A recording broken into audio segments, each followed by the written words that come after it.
Ja, det her det er den første det er den første blog, videoblog, efter jeg har været til byrådsmøde.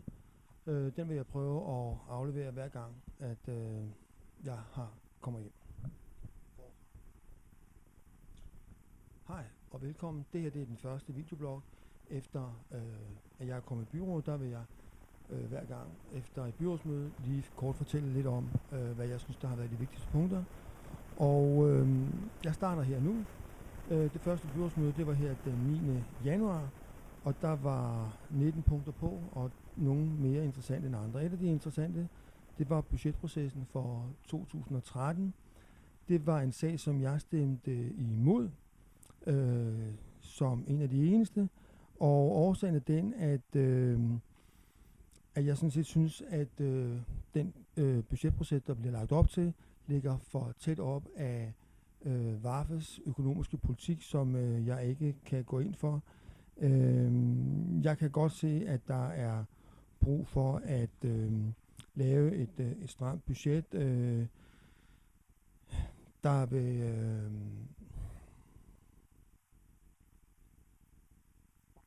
forfra. Velkommen til den her første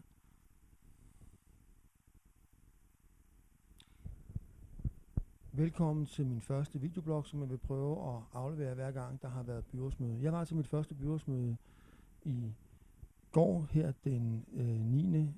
januar, og der var en pæn lille dagsorden, men jeg vil kun koncentrere mig om et par stykker.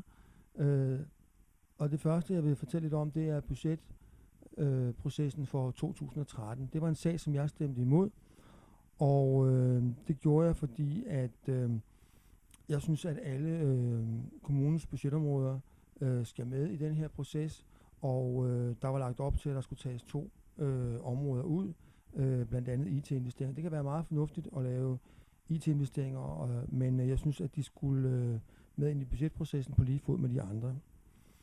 Jeg synes i øvrigt også, at budgetprocessen er bundet for meget op omkring den økonomiske politik, som VARFES står for. Helt kort kan man sige, at kommunen planlægger at have lidt for mange penge i kommunekassen efter min smag. Jeg er med på, at det er sparetid, og det vil være skønt med en kassebeholdning, der tillader plads til investeringer. Men jeg synes altså, at det er børnefamilien og de svage i samfundet, der kommer til at lide af, at kommunen har en meget stram budgetlægning. Og når jeg har stemt imod, så er det ikke, fordi jeg ikke vil være med til at lege med omkring budget 2013. Det vil jeg meget gerne. Men jeg er altså ikke enig i de overordnede mål for kommunens økonomiske politik, men alligevel ser jeg altså masser af muligheder for at påvirke og bidrage konstruktivt til, at Ringsted Kommune får det bedste budget i 2013, og det håber jeg så, jeg kan få lov til. Punkt 6 er et andet interessant punkt, der var på dagsordenen. Det var den nye budgetfordelingsmodel for folkeskolen i Ringsted Kommune. Radikale Venstre har jo ikke stemt for den nye skolestruktur.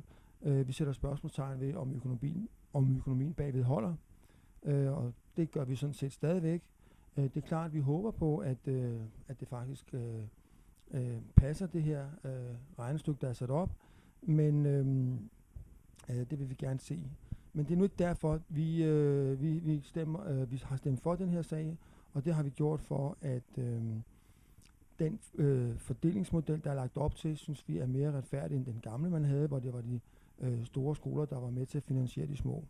Og så lægger vi meget vægt på, at det er skoleledergruppen, der har bakket op om det her, så det er altså skolerne selv, der synes, at det her det er den rigtige model. Så det bakker jeg op om, og det er også selvom, at jeg sætter lidt spørgsmålstegn ved økonomien. Jeg håber som sagt stadigvæk, at skoleøkonomien holder med den nye skolestruktur. Så var der punkt 7, som var et budgetoverførsel i forbindelse med organisationsændring i børne- og kulturforvaltningen. Umiddelbart en simpel sag, og det var også en sag, jeg stemte for i ØK. Men altså problemet med den sag er, at man overflytter